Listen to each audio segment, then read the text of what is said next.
Depuis 2017, notre territoire a été secoué par des pas de violence inacceptables, principalement dus aux actions de la milice Codeco suite à des tracts de jeunes balais. Cette milice a été le résultat de la mutation de la dite jeunesse traquée, initialement qualifiée d'assaillants, non autrement identifiés. Ces violences ont entraîné de nombreuses pertes à vies humaines, de pillages, de déplacement des populations et de destruction de nos infrastructures sociales essentielles, telles que les hôpitaux, les écoles, les maisons et le marché. En réponse à cette situation, des groupes d'autodéfense Zaïre, MAPI se sont progressivement formés, exacerbant encore plus les tensions et les conflits dans notre territoire. Plusieurs processus pour la reddition de ces groupes armés ont été entamés mais n'ayant pas encore abouti. En réponse à cette situation dévastatrice, nous lançons un appel urgent à la paix. Et en tant que communauté du territoire de Ndjougou, avons décidé de mettre de côté nos différends et de travailler ensemble pour restaurer l'harmonie et la cohésion dans notre territoire. Nous reconnaissons la nécessité de mettre fin aux violences. Pour cela, nous demandons à tous les groupes armés, toutes tendances confondues, de mettre immédiatement fin aux actes de violence et de destruction et adhérer au programme DDRCS. La paix ne pourra être atteinte que par le renoncement à la violence et par le dialogue. Nous avons appris par la voie des ondes que le ministre d'État en charge de la justice et garde des Sceaux est allé déposer 4 propositions de loi, parmi la loi sur le barreau. Et c'est comme ça que nous sommes venus pour le soutenir, pour lui prouver notre appui. Et aussi face à la lutte qu'il mène contre les antivaleurs, la fraude, la corruption qui gangrène notre justice. C'est comme ça que nous ne pouvons que le soutenir. Nous sommes les avocats des différents barreaux ici. Nous nous sommes rencontrés ici au Palais de Justice dans le cadre de notre travail. Et nous nous sommes dirigés vers le ministre pour lui présenter vraiment nos encouragements et rassurer à son Excellence, Monsieur le ministre d'État, de notre appui et de l'appui de ses pairs, des appuis de ses confrères avocats que nous sommes. Donc qu'il sache qu'il est avec nous et nous sommes derrière lui. Nous n'aimerions pas entrer dans certaines guéguerres, mais nous savons que les magistrats sont ici ou bien sont regroupés dans leur corporation qu'on appelle Conseil supérieur de la magistrature. Mais jusqu'à preuve du contraire, nous n'avons jamais entendu un membre du Conseil supérieur de la magistrature s'attaquer à ce que le ministre de la Justice est en train de faire pour le bon fonctionnement de la justice. La ministre d'État, ministre des Affaires foncières, Akassia Bandougo Lambongo, a reçu le jeudi 15 août 2024 M. Jasper Sarotte, ambassadeur de la Fédération suisse en République démocratique du Congo. Le diplomate suisse s'était venu féliciter Madame la ministre d'État pour sa nomination et comprendre ses priorités au sein du ministère des Affaires foncières. Pour moi, c'était tout d'abord une opportunité de rencontrer la ministre la première fois dans sa nouvelle fonction, la féliciter aussi pour sa nomination, apprendre un tout petit peu sur les priorités du ministère dans le domaine du foncier. Le foncier qui nous tient à cœur aussi, qu'on sait aussi qu'il a une source de conflit, notamment à l'Est, où la Suisse est très engagée avec un bureau de coopération ou un travail aussi dans le foncier. On a essayé avec les autorités locales, dans le cadre légal existant, de voir quelles sont les approches aussi pour gérer les terres. On a échangé sur ça. On a exprimé les deux aussi l'ouverture de travailler ensemble dans les domaines là où on a un intérêt commun. Madame la ministre a écouté très attentivement et en plus aussi présenté vraiment sa vision et la ligne qu'elle veut mener ici au sein sein de ce ministère et dans le pays de manière générale dans le domaine du foncier. Moi, je suis très satisfait de cette réunion. C'était une réunion très amicale et cordiale et je pense une bonne base pour une future collaboration. Dans le cadre de la vision du président de la République, Félix Antoine Tshisekedi Tshilombo, à travers le gouvernement dirigé par la première ministre Judith Suminwa Tuluka, la ministre d'État, ministre des Affaires foncières Kassia Bandouboula Mbongo, tient à réduire les conflits fonciers et redorer l'image de l'administration foncière dans la communauté. Ici est de signaler que M. Jasper Sarotte est l'ambassadeur de Suisse en République du Congo et en République du Gabon.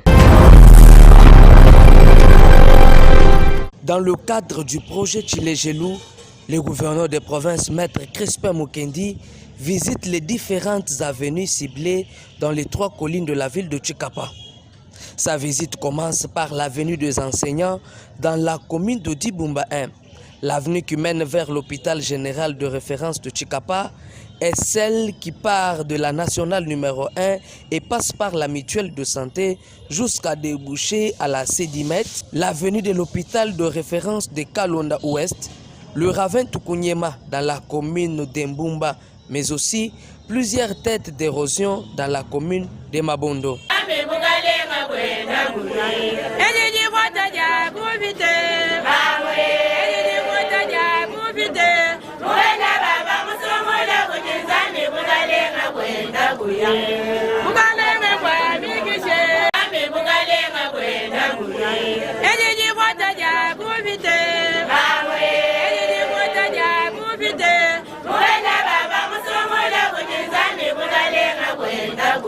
Le chef de l'exécutif provincial a reçu des différentes doléances de sa population et surtout les cris d'alarme des habitants de la colline de Kélé qui demandent l'implication du gouverneur de province pour le rétablissement de l'eau dans cette grande partie de la ville de Tshikapa.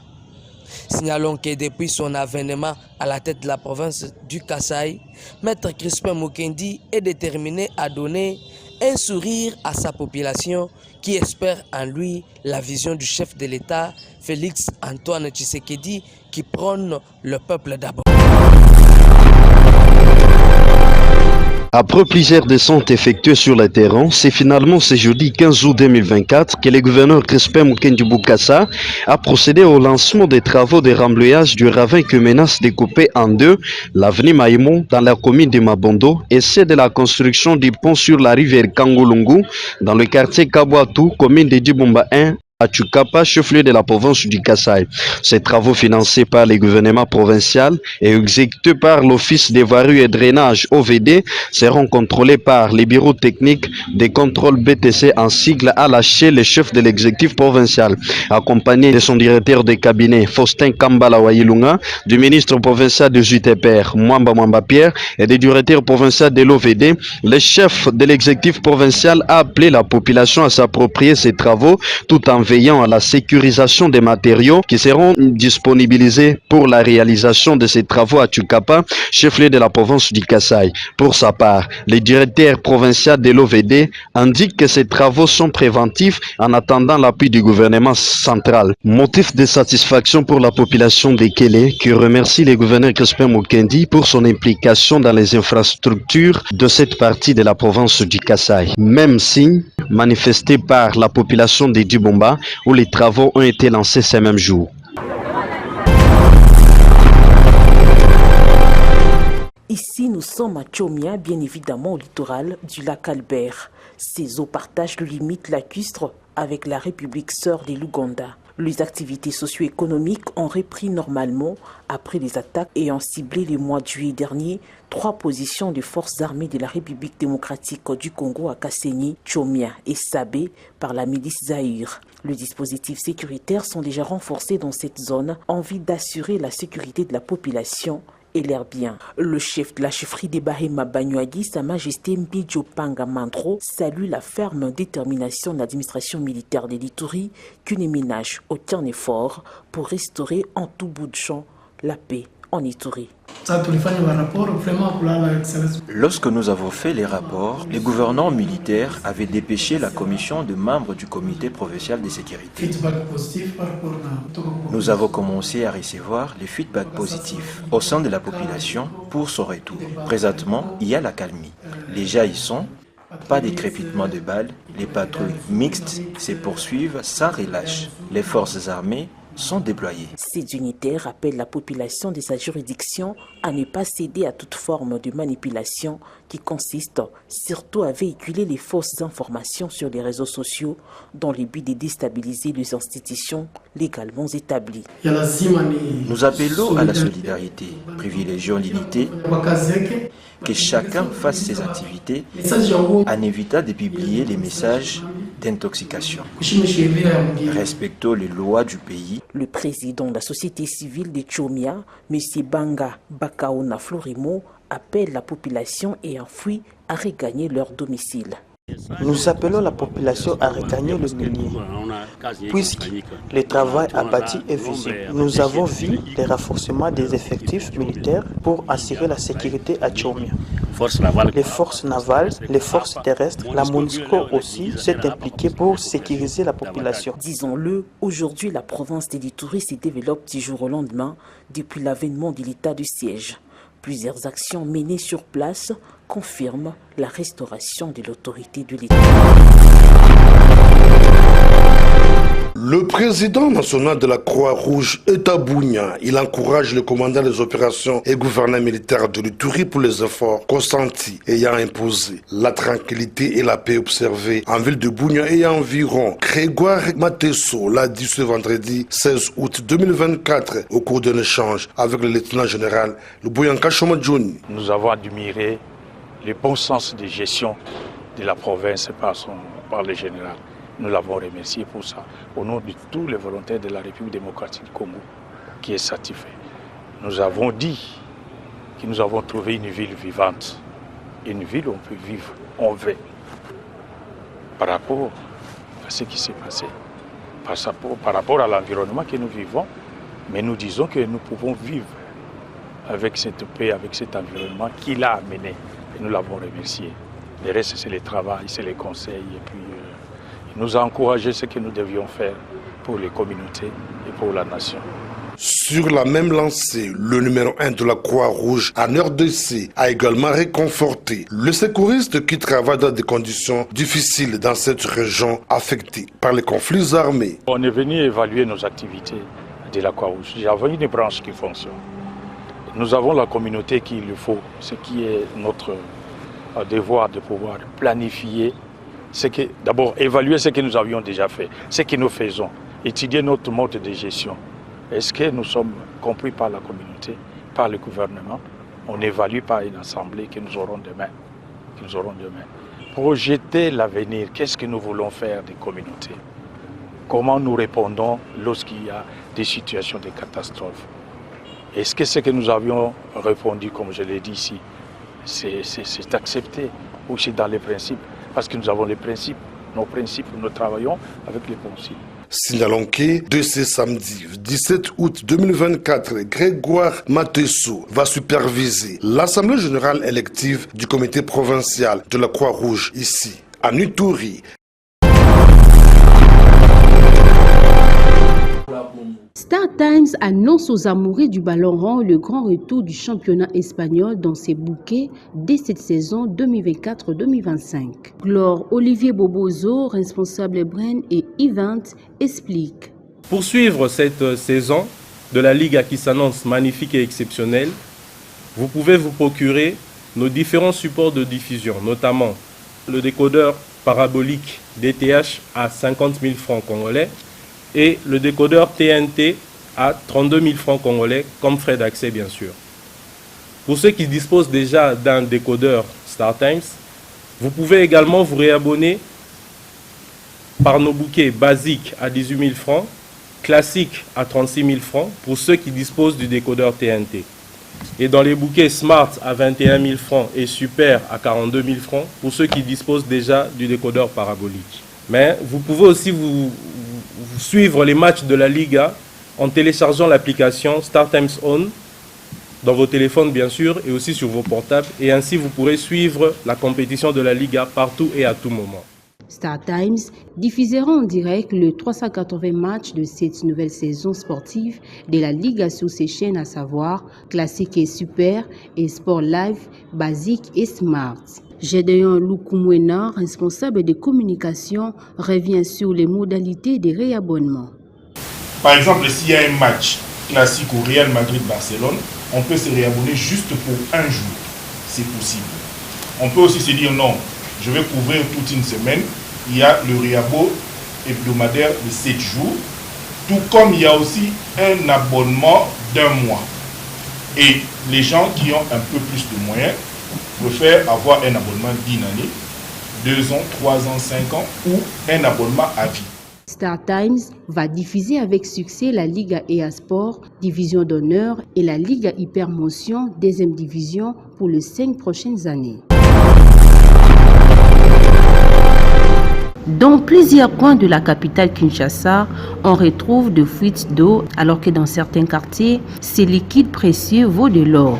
Il y a près d'une semaine, un tuyau de conduite d'eau de la régie des eaux traversant l'avenue Ezo au quartier Campindi à Kalamou a été troué, créant ainsi un lac artificiel qui empêche la bonne circulation de véhicules dans cette partie de la capitale, et à cela s'ajoutent les caniveaux bouchés remplis d'immondices.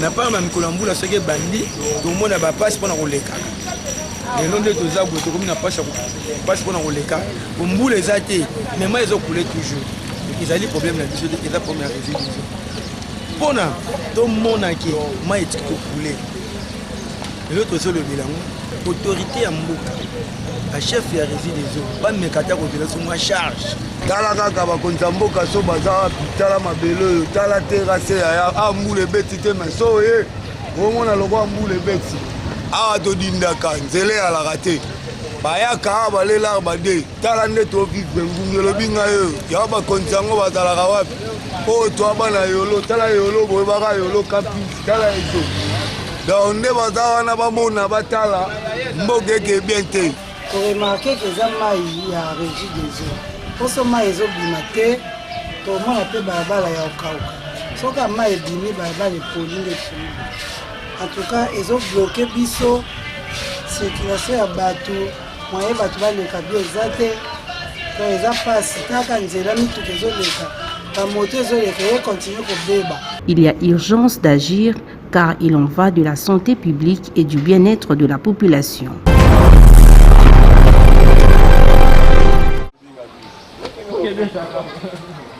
Kinshasa, capitale de la République démocratique du Congo, chaque jour qui passe, l'on se réveille toujours avec de nouveaux problèmes.